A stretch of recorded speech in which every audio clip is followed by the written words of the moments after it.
Muy buenas noches, les doy la bienvenida a un programa más de Dos con Todo. Es martes 25 de noviembre y les agradezco por conectarse el día de hoy. Les adelanto de qué hablaremos en este programa. Pues en el marco del Día Internacional de la Erradicación de la Violencia contra las Mujeres, desde el gobierno federal presentaron un plan para erradicar el delito de abuso sexual. También les presentaremos una entrevista con la secretaria de Mujeres de la Ciudad de México, quien nos da detalles de esta estrategia y cómo se aplicará en la ciudad. Mientras que a nivel federal, pues hoy tenemos información de los líderes campesinos que mantienen diálogo con la Secretaría de Gobernación. Están anunciando que los bloqueos que mantienen en distintas entidades continuarán. Rechazan que desde el gobierno se esté condicionando el diálogo para que levanten estos bloqueos. Pues está un día cargado de información. Gracias por conectarse. Les invito a que vayan dejándonos sus comentarios, sus me gusta, para empezar ya con este Dos con Todo.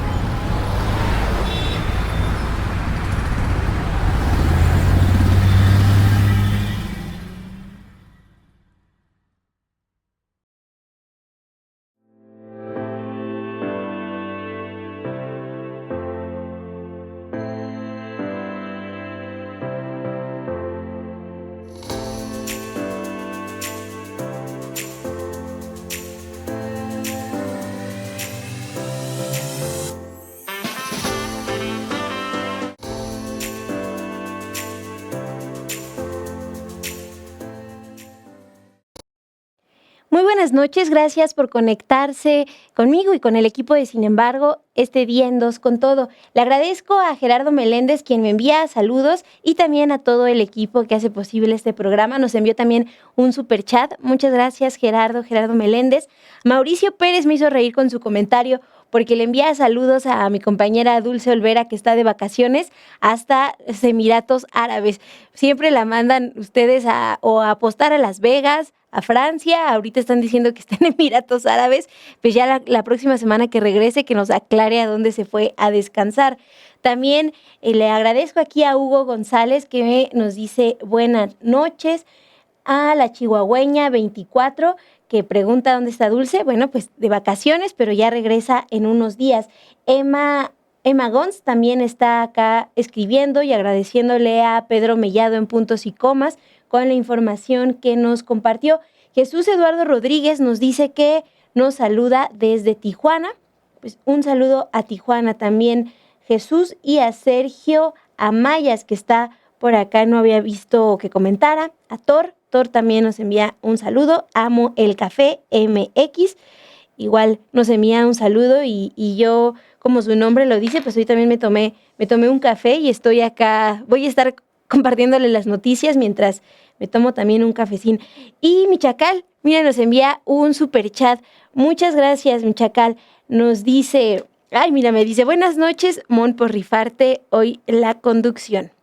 Bueno, muchas gracias a todas y todos ustedes quienes están acá comentando. Jos8481 está enviando a Dulce de vacaciones a Japón, como Andy, como Andrés López Beltrán, el secretario de Morena. Bueno, mientras ustedes están haciendo sus teorías sobre dónde está Dulce y están comentando y están acá compartiendo sus superchats, pues inicio con la información que preparamos para ustedes el día de hoy. Vamos a arrancar con información internacional. El día de hoy, el presidente Donald Trump aseguró ante periodistas que tiene planeado hablar con Nicolás Maduro, presidente de Venezuela. Esto en medio de la escalada militar que mantienen ambos países. El presidente dijo lo siguiente: si podemos salvar vidas, si podemos hacer las cosas por las buenas, está bien. Y si tenemos que hacerlo por las malas, también estaría bien. Fuentes al interior de la Casa Blanca han dicho al portal Axios que Trump prepara una llamada con Nicolás Maduro, pero todavía no tienen definida una fecha. Mientras que el presidente venezolano expresó que su país enfrenta una coyuntura decisiva para su existencia como república, en la que dijo que está prohibido fallar en la defensa de la nación frente a las amenazas de Estados Unidos, que como ustedes saben mantiene un despliegue naval y aéreo en el Caribe. Este anuncio lo hizo Nicolás Maduro rodeado de altos funcionarios y planteó: no hay excusas para nadie, sea civil, sea político, sea militar o sea policía, en un momento en que la patria reclama el mayor esfuerzo y sacrificio. Si la patria reclama, la patria tendrá nuestra vida si es necesario. Y esto lo expresó desde la Academia Militar del Fuerte Tiuna, uno de los principales complejos castrenses de Venezuela, en Caracas. Esa es la información, pues ya Trump está dejando abierta la posibilidad de hablar con Nicolás Maduro, quien ha rechazado en distintas ocasiones la intervención del gobierno de Estados Unidos. Recuerden que ayer les informamos que el Departamento del Tesoro de ese país, pues incluyó en sus organizaciones terroristas al Cártel de los Soles, al que asegura pertenece el presidente Nicolás Maduro y otros funcionarios de ese país. Eso en cuanto a Venezuela. También hay más información internacional. Se trata de un informe que publicó la Organización de las Naciones Unidas, la ONU, un informe en el que está alertando este martes que los 2 años de operaciones militares del ejército israelí en Palestina dejaron a la economía, que ya se encontraba en un prolongado estado de declive, en una fase de colapso casi total, con profundas repercusiones sociales y ambientales. Esto plantea el informe titulado Evolución de la economía de los territorios palestinos ocupados, que fue publicado por la Organización de la ONU sobre el Comercio y Desarrollo, y en ella se plantea que el Producto Interno Bruto de Palestina pues volvió a los registros del 2003, por lo que en menos de 2 años se borraron un total de 22 años de progreso en materia de desarrollo, mientras la población en Gaza quedó sumida en una pobreza multidimensional. La recesión en Cisjordania es la más grave de la que se tiene constancia, es lo que señala este informe de la Organización de la ONU sobre el Comercio y el Desarrollo. También alertó que esta crisis pone a Palestina entre las 10 peores a escala mundial desde 1960. Otra información también sobre Gaza: el movimiento de resistencia islámica Hamás alertó este martes de la catástrofe humanitaria que se agrava en la franja de Gaza debido a las inundaciones causadas por las últimas lluvias. Por eso están exigiendo a la comunidad internacional, las están llamando a que adopte pasos serios para aumentar la entrega de ayuda, pues de cara a que se acerque el invierno, especialmente ante estas restricciones que ha impuesto Israel. Aun cuando pues se habló de este alto al fuego, siguen con restricciones para la entrada de ayuda humanitaria. Ese es el reporte que da a conocer la Organización Mundial de las Naciones Unidas, como Israel borró 69 años de desarrollo en Gaza y dejó una economía en colapso. Me detengo un poco aquí a leerlos a ustedes. Sigue Thor dejándonos sus comentarios. Rodolfo Salas también está ya por acá en el chat. Alberto Chávez me dice que estés bien. Bye. No sé si ya se desconectó, pero al menos nos pasó acá a dejar su comentario. Y él es el que siempre nos dice que se espera a las 8:30 para dejar su me gusta aquí en Dos con Todo. Pues gracias, Alberto Chávez, y si ustedes no han dejado su manita arriba, pues les invito a que lo hagan en este momento o a lo largo del programa. Ilse García, también nuestra productora, está aquí en el chat contestando y atenta a sus comentarios. Hilda Rosa no había estado por acá en el chat y está hablando sobre Marco Cortés. Es que el día de hoy en Sin embargo MX publicamos un reportaje sobre cómo Marco Cortés ha crecido su fortuna en los distintos cargos públicos que ocupa, que también les tendremos más detalles en un con todo que les presentaré el día de mañana. Hoy hay mucha información sobre esto que les decía en el marco del Día Internacional de la Violencia contra las Mujeres. Antes de pasar a dar más detalles sobre ese tema, les informo que el día de hoy la presidenta Claudia Sheinbaum recibió en Palacio Nacional a la presidenta de Honduras, Xiomara Castro. Esto como parte de un encuentro en el que ambas presidentas abordaron temas sobre la relación bilateral que comparten. La ceremonia tuvo lugar al mediodía de este martes, se extendió cerca de 8 minutos, se entonaron los himnos nacionales de México y Honduras para luego tomarse esta fotografía de ambas jefas de Estado que estamos viendo en pantalla. Desde ayer la presidenta de México informó que esta visita tiene el objetivo de hermanar todavía más la buena relación que existe entre los dos países y añadió que ha entablado una gran amistad con la presidenta de Honduras.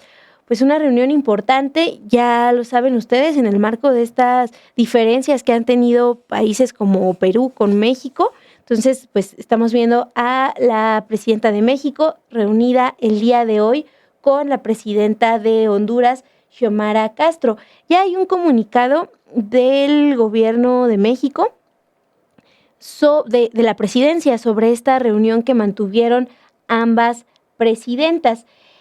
Lo que destaca el gobierno de México es que la reunión se realiza en una fecha emblemática, el 25 de noviembre, el Día Internacional de la Eliminación de la Violencia contra las Mujeres. Y señala, en esta fecha emblemática, las dos mandatarias latinoamericanas reafirmaron el compromiso de sus gobiernos con la eliminación de la violencia contra las mujeres, así como la determinación de impulsar políticas públicas que garanticen su desarrollo pleno e igualdad sustantivas. Ambas jefas de Estado ratificaron el excelente estado de la relación bilateral y la trascendencia histórica de ser las primeras mujeres presidentas en sus respectivas naciones y coincidieron en los principios que rigen su gobierno: igualdad, justicia social y prosperidad compartida. También celebraron los resultados que han alcanzado programas como Jóvenes Construyendo el Futuro y Sembrando Vida, implementados por México en Honduras. En la primera etapa beneficiaron a más de 20,000 personas, por eso es que se están reuniendo, porque anunciaron también el lanzamiento de una segunda fase de la implementación de estos programas para brindar más oportunidades laborales a personas jóvenes y pues fomentar el desarrollo en comunidades agrícolas. También lo que están señalando es que hablaron sobre la migración, la importancia de trabajar en conjunto, promover el bienestar en los lugares de origen, estrechar la coordinación bilateral para la atención integral de movilidad humana. Y también acordaron dar seguimiento a las conclusiones derivadas de dos iniciativas convocadas por México: el encuentro de Palenque, que se celebró en octubre del 2023, y la reunión sobre la movilidad humana en la ruta norte del continente, que se realizó en enero de este año. Hablaron de la cooperación de ambos países en materia energética, porque Honduras y México han firmado acuerdos con Pemex, con el Instituto Mexicano del Petróleo, con la Comisión Federal de Electricidad y la Comisión Nacional para el Uso Eficiente de Energía. Y en materia cultural, pues también hablaron de reforzar esta parte, el intercambio cultural. Pues es parte de lo que se conversó el día de hoy en esta reunión que mantuvieron las presidentas de México, Claudia Sheinbaum, y la presidenta de Honduras, Xiomara Castro, que como ya veíamos, se compartieron también durante el día distintas fotografías de este encuentro. Y hay también más información, les decía, en materia internacional. Ayer les informamos de cómo el fin de semana el presidente de Perú, José Geri, dejó abierta la posibilidad de irrumpir en la Embajada de México para detener a la exfuncionaria peruana Betsy Chávez. Bueno, el día de hoy el primer ministro de Perú, Ernesto Álvarez, afirmó que no es posible que las autoridades peruanas irrumpan en la Embajada de México. Con eso contradice las declaraciones que hizo el presidente José Geri al diario El Comercio.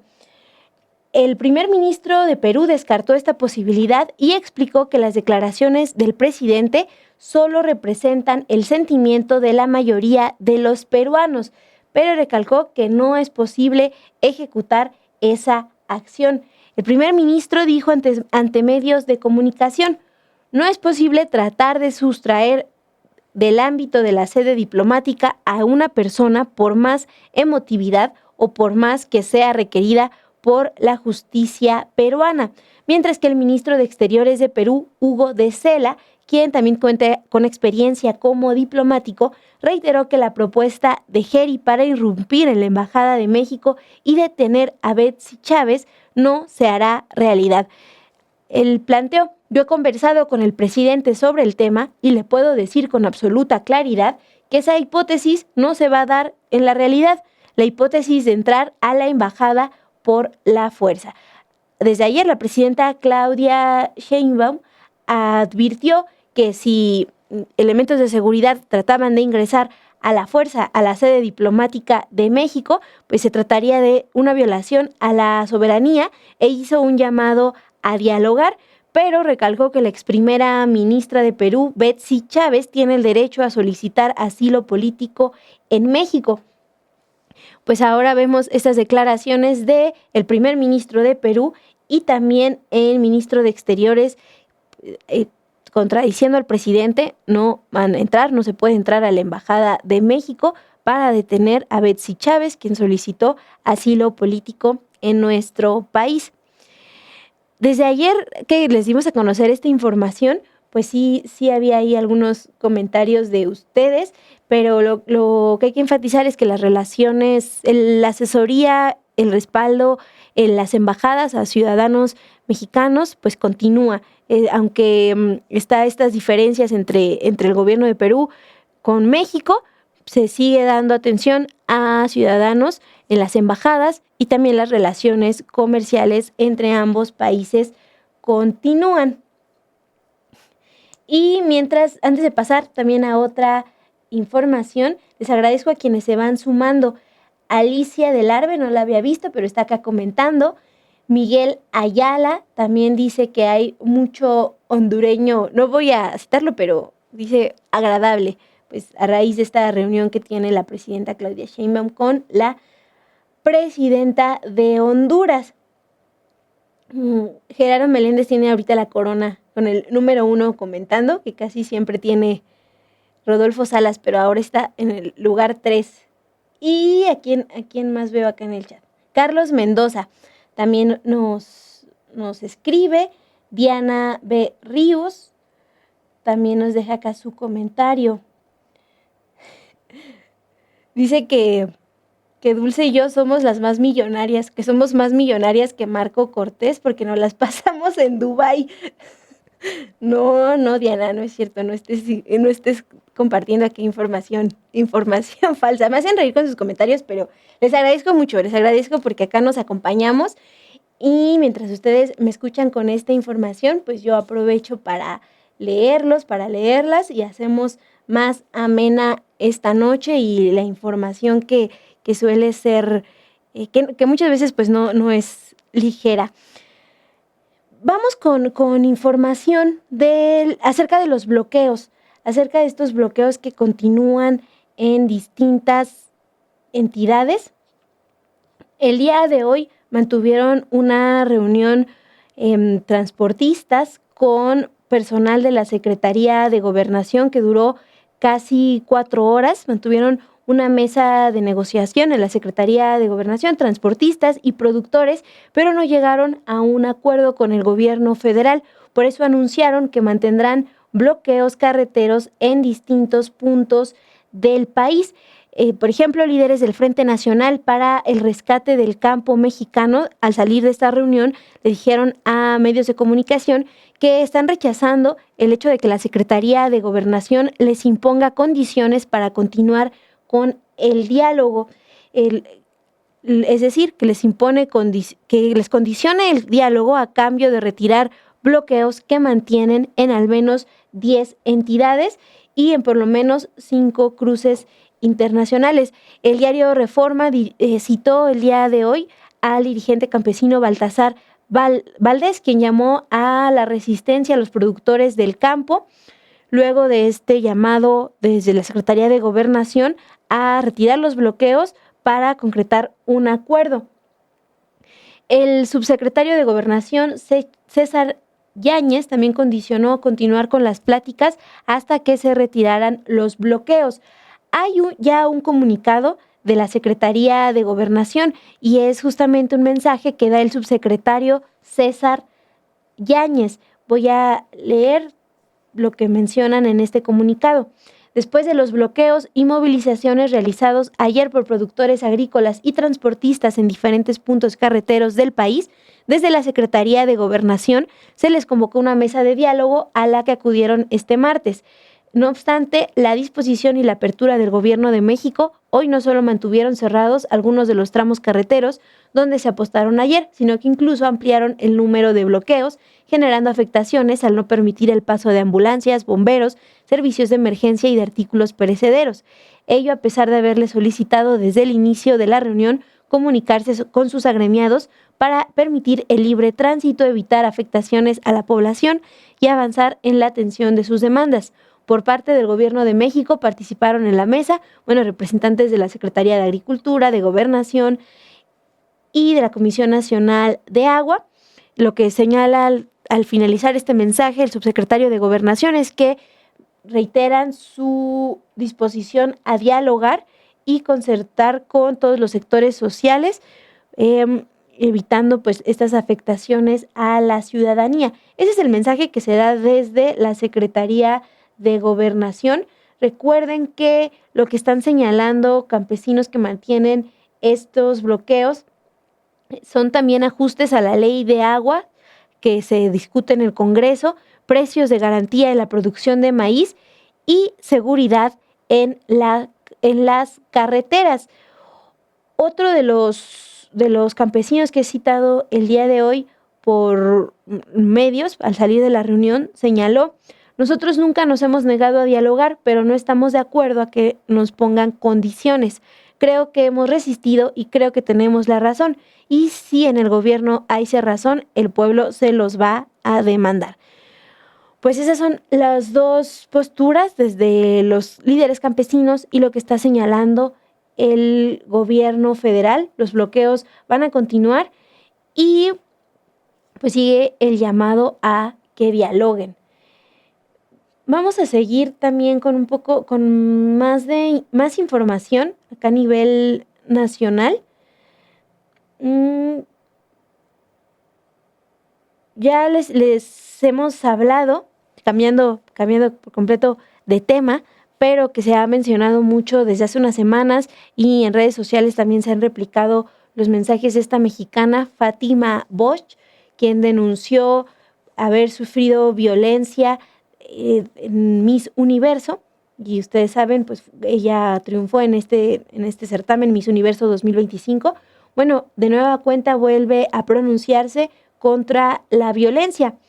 La mexicana Fátima Bosch denunció este martes el acoso digital que ha sufrido, incluso amenazas de muerte. Esto después de su triunfo en Miss Universo 2025 y después de este triunfo, pues desde cuentas de redes sociales han difundido información no corroborada, según que plantea que en México habrían interferido funcionarios para favorecerla con el fin de crear una cortina de humo. Eso es lo que se ha mencionado en redes sociales y se arroba a Fátima Bosch, se le ha amenazado de muerte, se ha dicho que ella no tenía que ganar. Bueno, esto es lo que está denunciando el día de hoy la mexicana Fátima Bosch.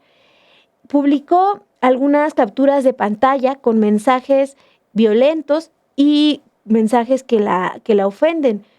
Le reclaman que no ganó por sus méritos, que es también la Miss Universo más odiada. Fátima Bosch escribió un mensaje en respuesta a esta serie de comentarios violentos que ha recibido. En él se lee: estos son algunos de los mensajes que he recibido estos últimos días. ¿Qué tiene que haber en el corazón de una persona para desearle el mal a alguien que ni siquiera conoce? Gracias a Dios tengo firmes mis valores y mi autoestima y esto no me derrumba. Advirtió que muchas personas sí pueden ser lastimadas por este tipo de ataques y pues afectarles. Y también agregó lo siguiente: hoy quiero alzar la voz no como una reina de belleza, sino como una mujer que como millones en el mundo ha vivido en carne propia la violencia que nace del odio, de la desinformación y de la incapacidad de algunos de ver a una mujer brillar sin sentirse amenazados. La violencia hacia las mujeres no siempre aparece en forma de golpes, a veces aparece en palabras, en odio digital, en burlas, en campañas para destruir nuestra dignidad. Y otra parte de este mensaje señala: cuando una mujer alza la voz, alzamos la voz todas. Cuando una mujer resiste, resistimos todas. Este es el mensaje que comparte el día de hoy la mexicana Fátima Bosch, quien ganó en el certamen Miss Universo 2025, y eso pues también me da pie a hablar de otro mensaje que se anunció desde temprano en Palacio Nacional, en la conferencia de la presidenta Claudia Sheinbaum.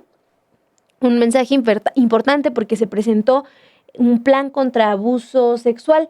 La secretaria de las Mujeres del Gobierno Federal presentó detalles de este plan integral contra el abuso sexual, entre los cuales destaca modificar el tipo penal de este delito, su homologación en los códigos penales de todos los estados. Detalló que este tipo penal, el del delito de abuso sexual, ya fue inscrito en congresos locales de 22 estados. Uno de ellos ya fue aprobado en comisiones. Faltan otras 10 entidades en las que se presentó justamente hoy este proyecto, este 25 de noviembre. La propuesta del plan contra abuso sexual incluye modificaciones al artículo 260 del Código Penal, que incluyen, por ejemplo, definir el abuso sexual como cualquier acto de naturaleza sexual, como tocamientos, caricias, roces corporales, exhibiciones o representaciones sexuales explícitas que se realizan sin consentimiento. También el delito de abuso sexual se perseguirá de oficio, por lo que no será necesario que se presente una denuncia para que las autoridades inicien una investigación. ¿Qué les parece si vamos a escuchar lo que detalló el día de hoy la secretaria de las Mujeres, Citlali Hernández, sobre el plan contra abuso sexual? Ahora, de manera muy rápida, queremos dar cuenta, con su permiso, Presidenta, los resultados de los primeros avances del Plan Integral contra el Abuso Sexual que presentamos aquí hace unas semanas. Si le dan a la siguiente, por favor. Bueno, lo primero era modificar el tipo penal federal de abuso sexual, fortalecer este delito, porque queremos que las mujeres se sientan más seguras, que denuncien, facilitar la denuncia, y como la presidenta nos lo ha instruido, promover la homologación de esta modificación de este delito en todo el país. Siguiente. Doy cuenta muy rápido de lo que significó esta modificación, porque ahora profundizarán las legisladoras y ellas contarán el contexto donde tuvimos la reunión con todas las legisladoras del país para ello. El texto vigente del Código Penal Federal, el artículo 260, definía el abuso sexual, y es ese artículo el que estamos reformando a nivel federal, y que a raíz de eso está el compromiso, y de hecho ya están todas las legisladoras en todo el país listas para promover esta modificación. Si le dan a la siguiente. ¿Qué implica? Se define el abuso sexual como cualquier acto de naturaleza sexual, como tocamientos, caricias, roces corporales, exhibiciones o representaciones sexuales explícitas que se realizan sin consentimiento. Siguiente. Se deja muy claro que este delito, el abuso sexual, se puede dar en el ámbito público o en el ámbito privado y que pues se realiza siempre directamente contra otra víctima. Se deja como muy claro que es el abuso sexual. También puede ser cuando se le obliga a observar a otra persona alguna conducta de carácter sexual de manera obligatoria o ejecutarlo también de manera obligatoria. Siguiente. Y la sanción que se define queda de 3 a 7 años de prisión y una multa de 200 a 500 veces el valor diario de la unidad de medida y actualización. Y también agregamos la obligación, porque no buscamos solo sancionar el delito, sino ir un poco más allá, la obligación de quienes cometan este delito de acudir a talleres reeducativos con perspectiva de género y no violencia hacia las mujeres y realizar servicio comunitario en sus diversas formas. Siguiente. Bueno, este delito ahora se perseguirá de oficio. Estamos trabajando con todas las secretarías de movilidad de los estados para poder generar o fortalecer protocolos que permitan que cuando haya abuso sexual en el transporte público pueda haber una actuación de operadoras del transporte y tener toda una ruta de actuación mayor. Y bueno, evidentemente hay agravantes si este delito se comete por parte, si le dan a la siguiente, de un servidor público, si es con violencia, si hay complicidad, si es por algún ministro de culto, si hay una serie de condiciones que agravan este delito, por supuesto la sanción será mayor. Siguiente. Bueno, actualmente podemos compartirles y además de estar conectados los gobernadores y gobernadoras, están también acompañados de las presidentas de la Comisión de Igualdad de Género de cada congreso local y de las secretarías de las mujeres de cada entidad. Y hoy podemos informarles que hay 22 entidades que ya tienen la iniciativa inscrita en el Congreso, una que de hecho ya se aprobó en comisiones y 10 entidades que hoy de manera como un acto, digamos, pues simbólico de acompañar esta fecha, hoy presentan la iniciativa, de tal manera que estarán en los 32 congresos del país homologándose este delito.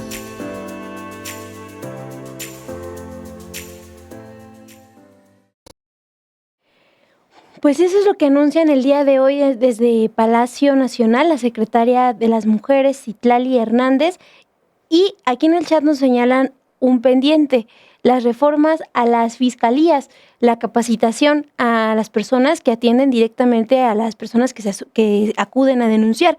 Sí, justo hace unos minutos, aquí en entrevista con los periodistas, la secretaria Citlali Hernández reconocía que ese es un gran pendiente, el seguir capacitando al personal que atiende directamente a las mujeres que van a denunciar, también a juzgadores, juzgadoras que se encargan de analizar estos casos cuando llegan al Poder Judicial. Es algo que nos recuerdan aquí desde el chat. Es también algo que no debemos de olvidar. Igualmente, lo que se anunció el día de hoy en la Ciudad de México, en donde se congregaron decenas de mujeres para manifestarse en el marco del Día Internacional de la Violencia contra las Mujeres, pues va de la mano con este anuncio que se hace a nivel federal.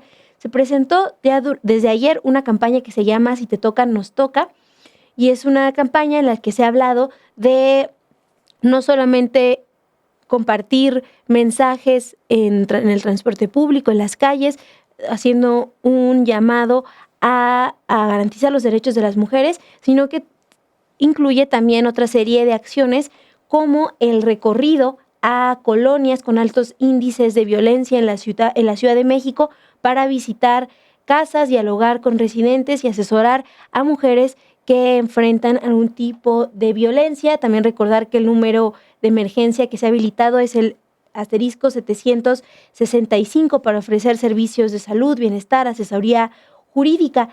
Por eso es que el día de hoy conversé con la secretaria de las Mujeres de la Ciudad de México, Dafne Cuevas Ortiz. Ella dio en entrevista más detalles sobre esta campaña, qué significan los 16 días de activismo que realizarán desde la Secretaría de las Mujeres.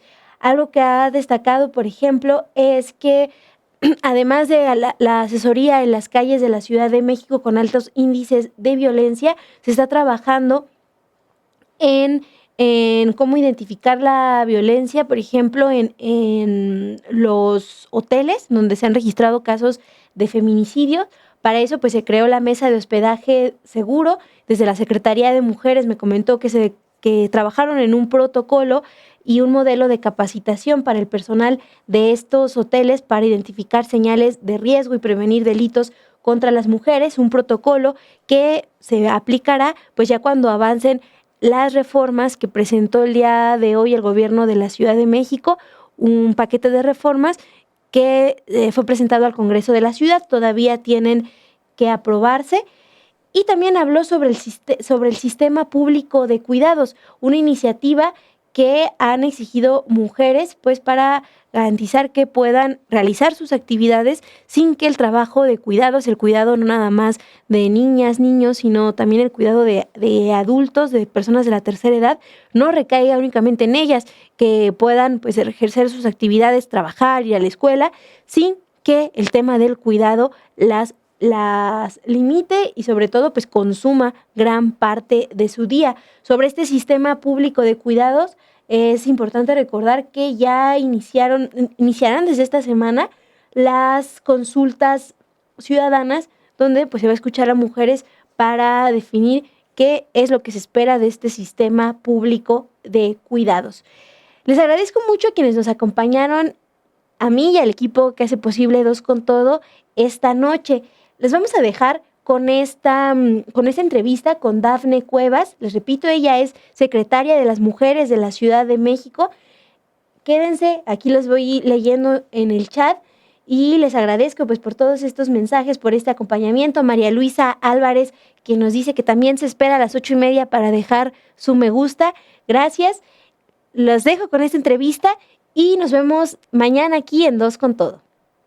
Le doy la bienvenida a Dafne Cuevas, secretaria de las Mujeres de la Ciudad de México. Muchas gracias, secretaria, por enlazarse a esta entrevista. Muchísimas gracias por la invitación.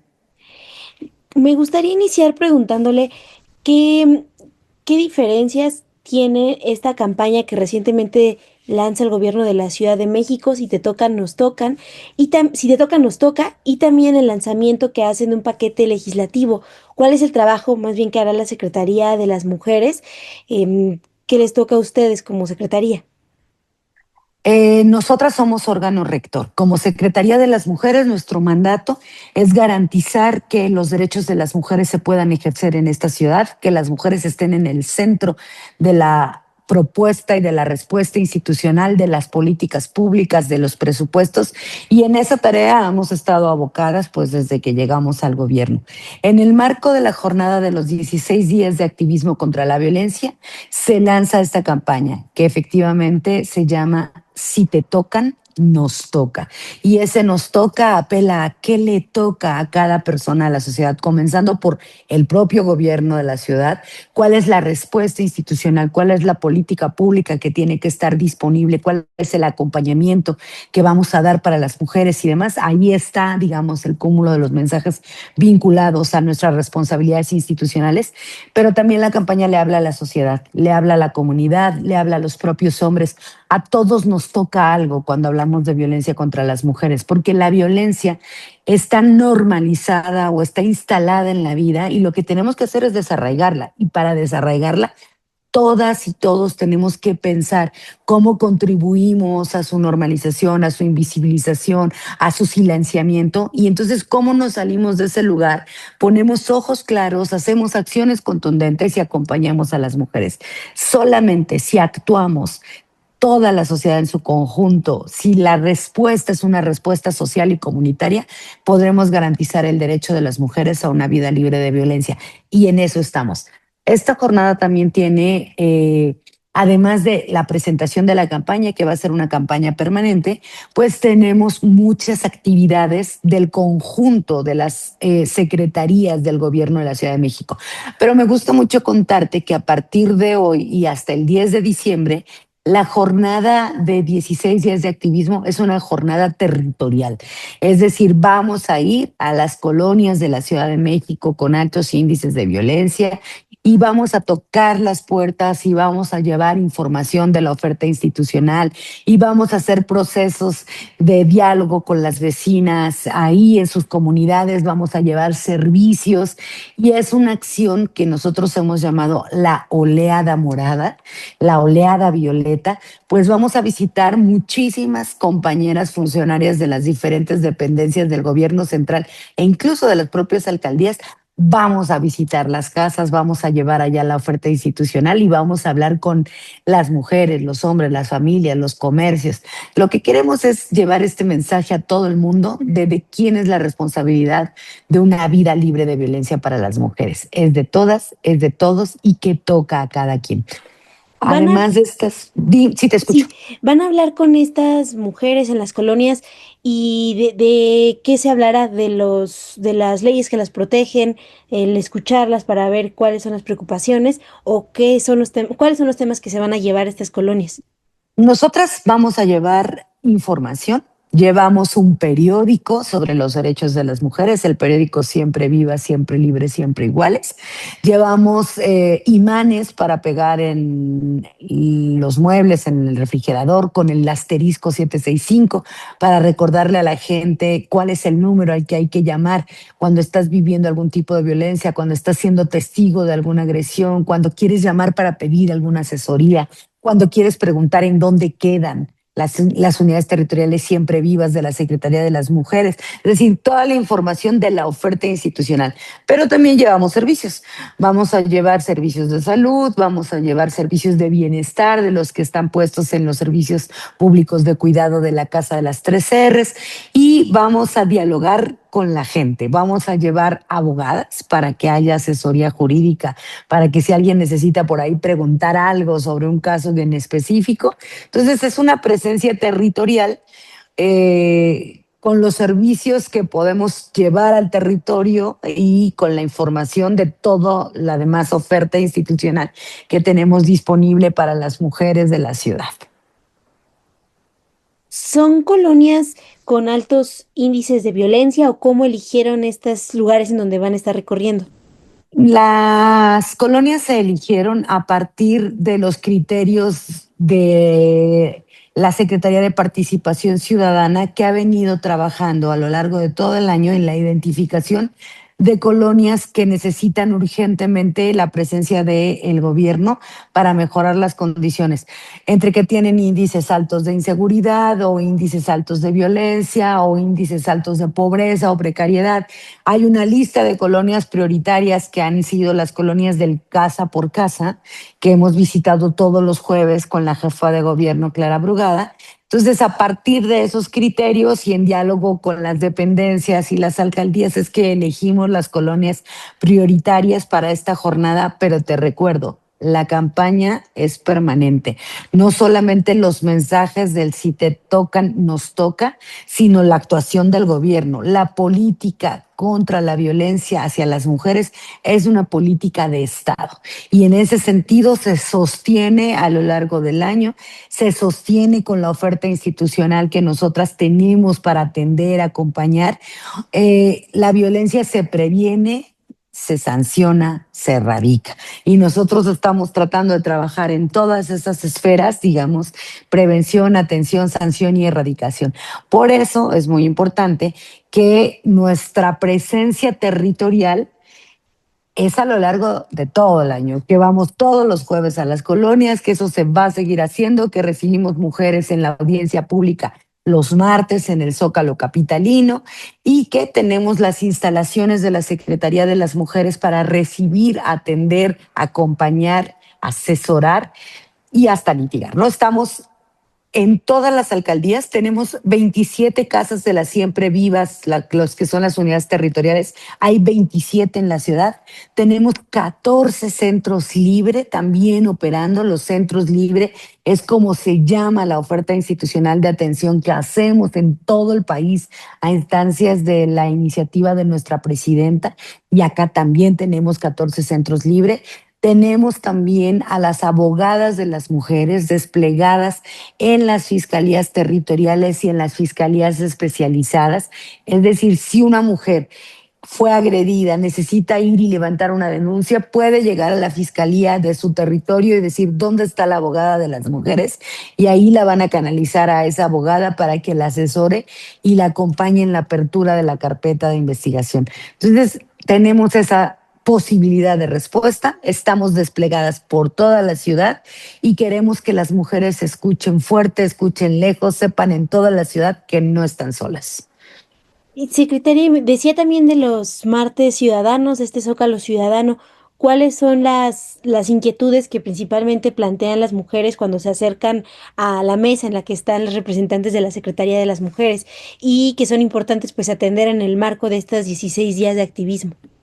Mira, es una estrategia muy importante porque tiene varios escenarios. Uno donde la gente llega porque ya tocó antes otras puertas y tiene casos que están atorados o donde ha faltado sensibilidad o compromiso. Entonces llegan con propuestas ya muy concretas de hice esto y esto y esto y mi caso no avanza o no he logrado hacer tal o cual, ¿no?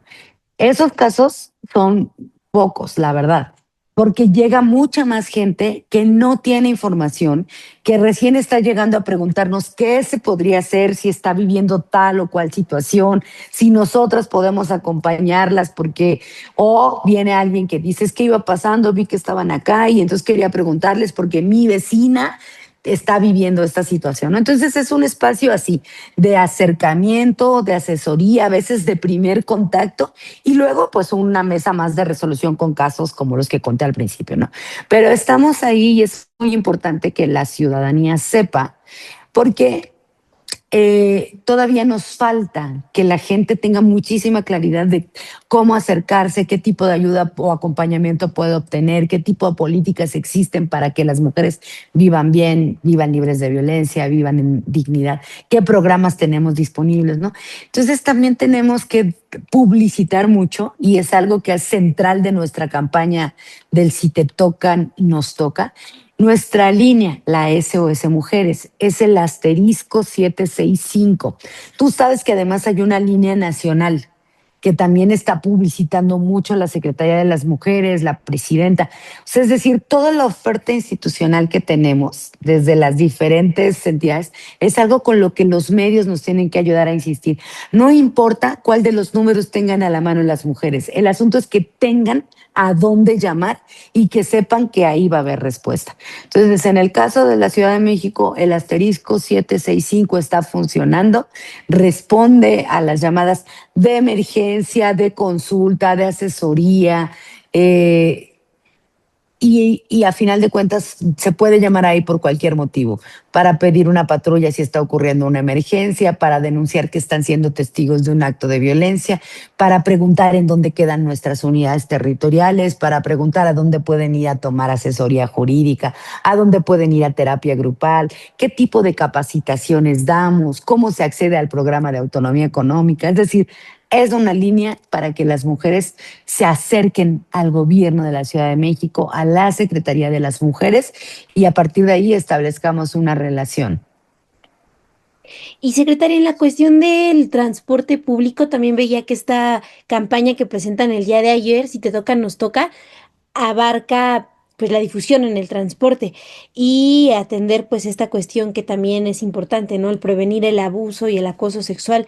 Ahí, ¿qué hace la Secretaría de las Mujeres? ¿Qué podemos hacer como habitantes si necesitamos alguna asesoría en ese rubro? No solo se va a promover la campaña en los medios de transporte, tanto públicos como concesionados, sino que además el próximo viernes tenemos una firma de un acuerdo con las personas del transporte concesionado. La Secretaría de las Mujeres ya tiene unos lineamientos de qué hacer y cómo actuar en caso de que ocurra alguna violación al espacio de las mujeres, alguna agresión sexual, algún acoso, algún abuso, ¿no? Entonces, nosotros ya tenemos ahí unos lineamientos. pero necesitamos seguir insistiendo en que nos ayuden los concesionarios del transporte a ser parte de este grupo que se suma a lo que les toca, porque les toca no permitirlo, denunciarlo, evidenciar que no se puede hacer. Entonces, estamos trabajando mucho con la Secretaría de Movilidad.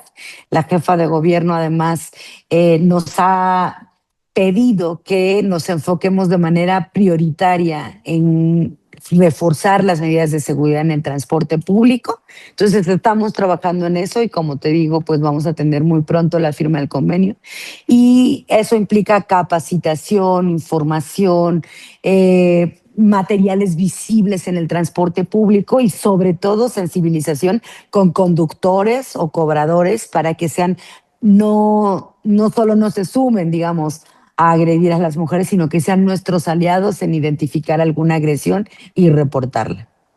También desde la Secretaría se encargan de la capacitación de este personal que trabaja en hoteles, porque hoy en la conferencia pues daban también esta información, ¿no? De que se va a capacitar al personal de estos hoteles para identificar posibles personas que estén víctimas de trata o violencia. ¿Qué hace la Secretaría en esa estrategia que anuncia hoy el gobierno de la ciudad? Nosotras identificamos los índices de violencia en espacios de hospedaje, identificamos como inadmisible que ocurrieran delitos de esta naturaleza en contra de las mujeres y que básicamente necesitábamos actuar como gobierno de manera interinstitucional para fortalecer no solo las medidas de prevención, sino las medidas de sanción en aquellos espacios que no corrigen y entonces se vuelven espacios de reiteradas agresiones de género contra las mujeres, ¿no?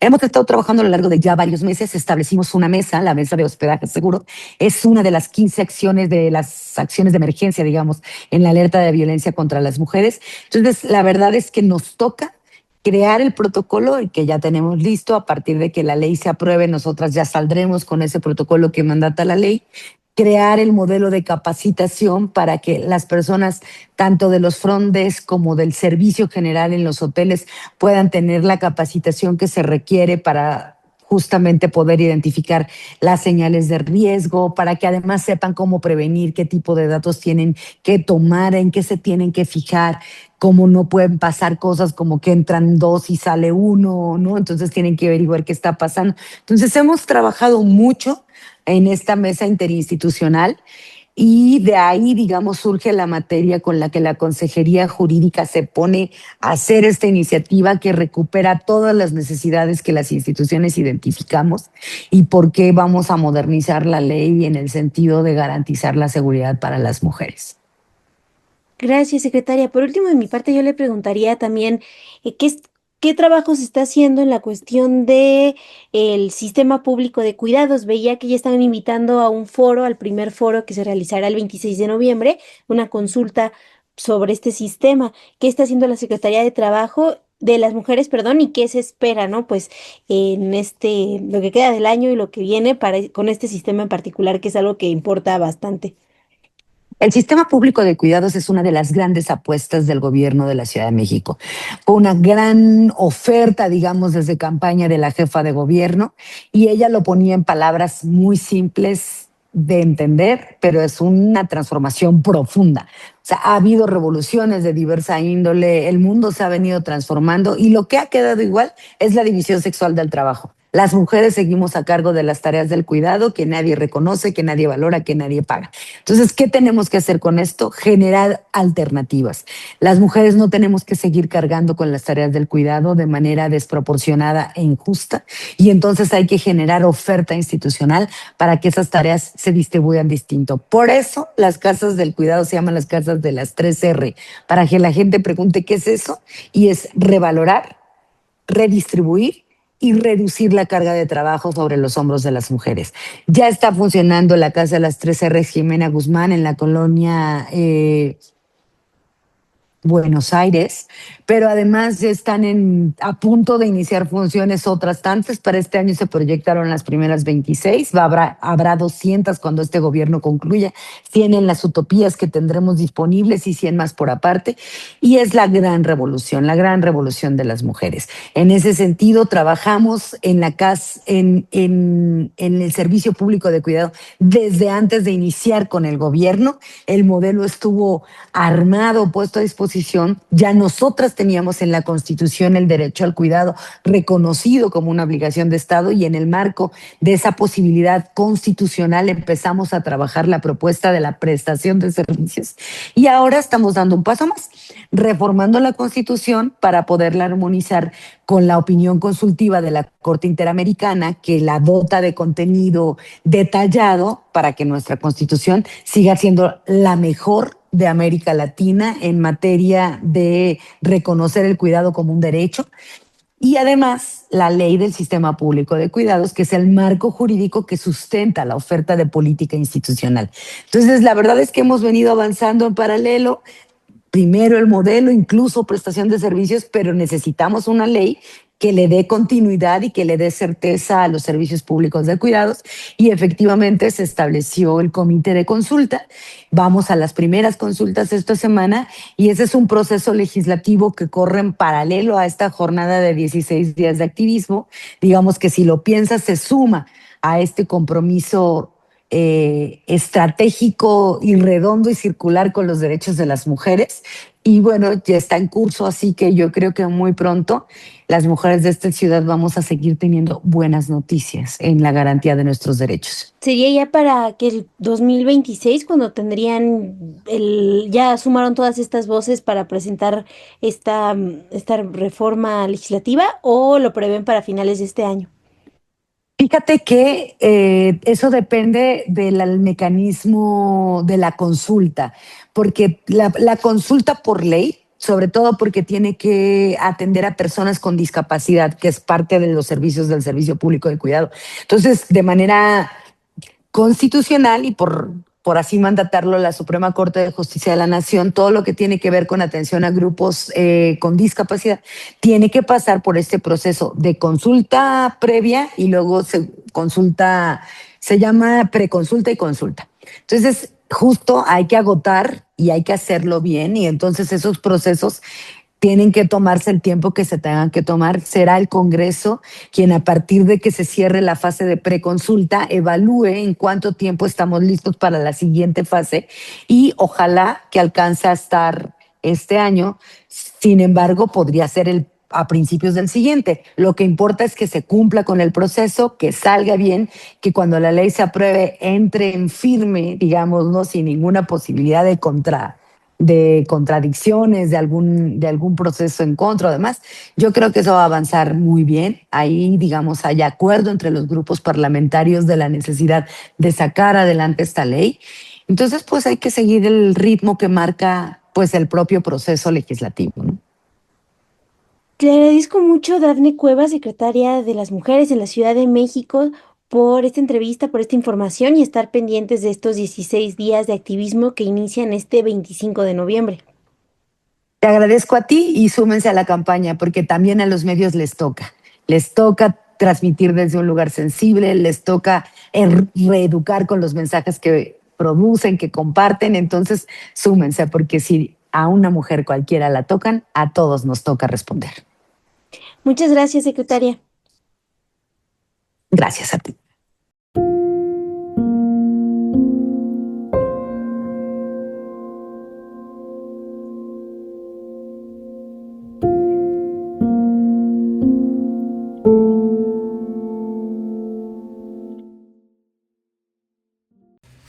Después de 13 años de relación y estando embarazada, Majo descubrió que su marido la había grabado a escondidas a ella y a otras mujeres con quienes mantenía relaciones íntimas. En el disco duro también había videos de cámaras ocultas en el baño que captaban a amigas o familiares. El shock fue tal que Majo puso en riesgo su vida y la de su bebé.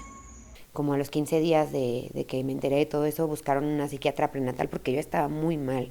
Mi familia estaba muy preocupada por mí porque estaba en un estado muy delicado, y Y sin embargo, a veces me he encontrado por parte de la justicia con ese tipo de comentarios o con que me digan, tú no tienes ansiedad ni depresión. Más de 10 millones de mexicanas han sufrido este tipo de violencia digital. Según alertó la ONU, es una amenaza creciente en el país. Este mes, más de 400 adolescentes de una secundaria de Zacatecas denunciaron que uno de sus compañeros había creado material pornográfico con ayuda de la inteligencia artificial. La masividad que permite esta tecnología y su fin de mercantilización tiene un impacto aún más dañino en las mujeres y dificultan la persecución del delito. Lo explican activistas al frente de esta lucha, que destacan el rol clave de las empresas tecnológicas. En estos mercados de explotación sexual digital, la mayor responsabilidad a nivel de mercado, porque ya estamos hablando de un tema macro, viene por parte de las plataformas. Entonces creo que todos esos bloqueos son un avance que es urgente que las empresas empiecen a generar, y eso va a venir desde la presión de los estados. En 2020 en México se lograron una serie de reformas legislativas y penales conocidas como Ley Olimpia, que visibilizaron esta forma de violencia y la tipificaron con sanciones hasta de cárcel. Sin embargo, la impunidad sigue siendo enorme y por eso tan solo se denuncian un 12% de esas agresiones en el entorno digital. Para la directora del Instituto Simón de Beauvoir, Silvia Soler, hacen falta fiscalías forenses especializadas.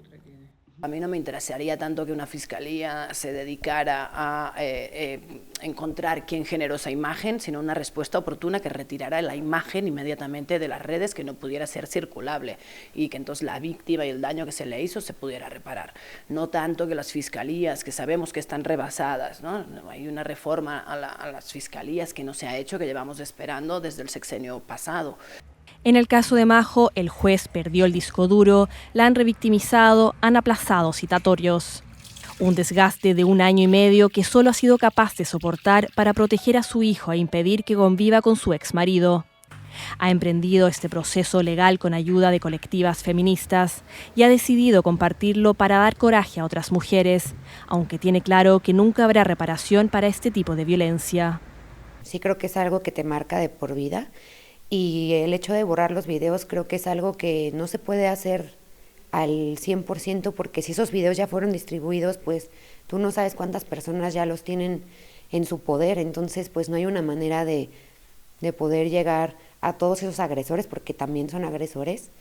La violencia digital ha sido reconocida como una amenaza a los derechos humanos fundamentales de las mujeres.